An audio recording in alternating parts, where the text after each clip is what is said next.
Romance in SaGa 2 is a complicated JRPG. Due to how unforgiving it can be, I believe many new players can have even more fun playing this game when going in with a basic understanding of its various systems. But if you want a truly blind experience, you may find it more rewarding, albeit time-consuming, to jump in and figure out these systems for yourself. Knowledge truly is power in the SaGa series. This series of videos is based on the remaster for PC, consoles, and mobile, since that's the only official way to play in English. It includes updated visuals and music, some extra content, and a few new quality of life features, although nearly all the concepts discussed in this video also apply to the original Super Famicom release. No stats, characters, or core mechanics were changed for the remaster. With that out of the way, let's discuss the generation system in Romance in SaGa 2. Romance in SaGa 2 stands out among JRPGs for using a generation system to track progression. And I don't mean a random number generator, I'm talking about generations of people, just like in real life. Most of the game's mechanics tie into this system in some way or another, so it's helpful to understand how it works. You'll start in the year 1000, and the years will tick by over the course of the game. They're tied to the lives of the starting emperor and his successors, who you can think of as the protagonists. You're running a kingdom called Avalon, and the game is about how the various emperors build, protect, and expand Avalon by making alliances over time. If your emperor dies in battle, the game will skip ahead 1 year, but stay in the same generation. You'll then choose one of your other party members to become the new emperor, I guess hereditary lineage isn't a thing in Avalon, and continue on. If all your party members die in battle, the year will stay the same, and you'll be offered a new set of characters to choose an emperor from. That's right, death doesn't mean game over in Romance in SaGa 2.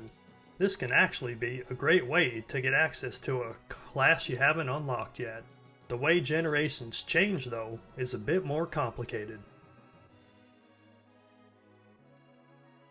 A generation shift is a large jump of at least 50 years, sometimes up to 200 or more.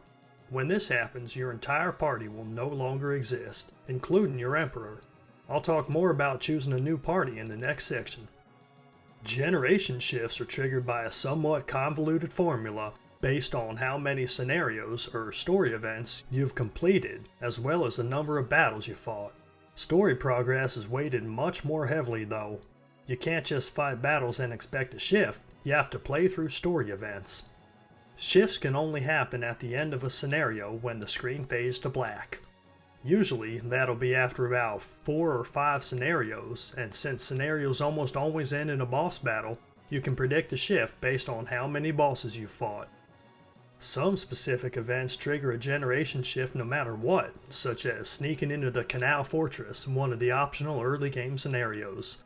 A few shifts also happen in the early game as part of the story, so don't worry about planning your party too much right away. I recommend letting the story play out for a bit until you get the freedom to explore, at which point the game becomes more of an open world experience. Now, many story events are only available during certain generations, or only after other scenarios are completed. Some events directly unlock other events, or might even prevent you from seeing certain scenarios entirely.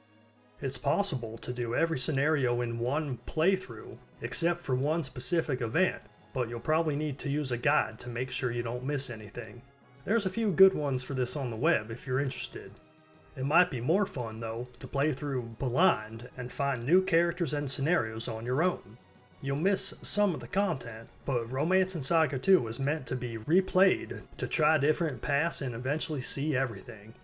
Even if you do complete all the scenarios in one playthrough, you'll have to make decisions during some of them that'll prevent you from seeing certain bits of dialogue or character interactions, so there's always a reason to replay the game. Finally, several scenarios aren't available at all until a certain number of generations have passed. In this respect, you can think of Romance in SaGa 2 as an open world game that has different stages. You can't do all the content anytime you want.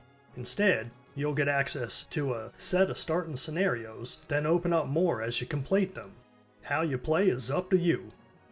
As a side note, the number of years between generations is based on the number of battles you won in a generation. This doesn't affect the game in any way, but it's kinda neat. Once a new generation starts, you'll be asked to choose a new emperor from a random selection of classes. After all, lots of time has passed and your old emperor is dead by the time the new generation comes. Sometimes this lets you use a class you haven't otherwise unlocked yet, and you also gain access to any battle formations unique to that class. Certain formations are very useful, so you may want to read more about them online. Your new emperor will keep the same weapon and magic levels of his predecessor, but depending on the class you choose, he may not start with the same types of magic. You can always go relearn them at the Magic Research Facility though, once you've built that. After choosing a new emperor, you'll be back to a party of 1, and you'll then be able to recruit 4 new party members from any classes you've unlocked. However, you don't really lose any progress when this happens. All items and weapons your previous party had equipped will be available in your weapon stash in Avalon Castle. And new characters you recruit will have boosted weapon and magic stats based on your global levels. You can think of the global leveling system as a sort of hidden background character who gains stats along with your party members as they use different weapon and magic types in battle. To learn more, check out my stats and leveling video. The takeaway here is that you shouldn't get too attached to any of the characters in the game. Your global level progress is what's most important, since there is a fixed number of generations, and your final emperor's initial stats will depend entirely on your global levels. If your global levels are too low, you may have to spend a lot of time grinding to be able to take on the endgame bosses. After completing all the required story events, the final generation shift will trigger and you'll automatically be given your final emperor. This is the character you named at the very start of the game. You won't be able to trigger any more generation shifts and will be permanently locked out of completing anything that requires a shift, such as unlocking new battle formations or fusion spells. You can still unlock regular spells, level up your weapons and magic, and complete optional story events, but make sure you get all the fusion spells and battle formations you want for the final boss before the final generation triggers. At this point, if your final emperor dies, it's game over.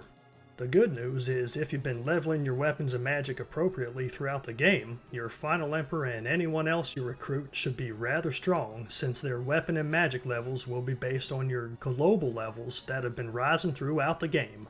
Again, check out my stats and leveling video for more about this. You shouldn't have too much left to do in the story once you reach your final emperor. I wish you good luck with the final scenario and the final boss.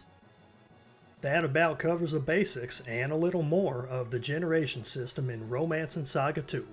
Thanks for watching, and if you have any questions, comments, or corrections, please leave them in the comments below.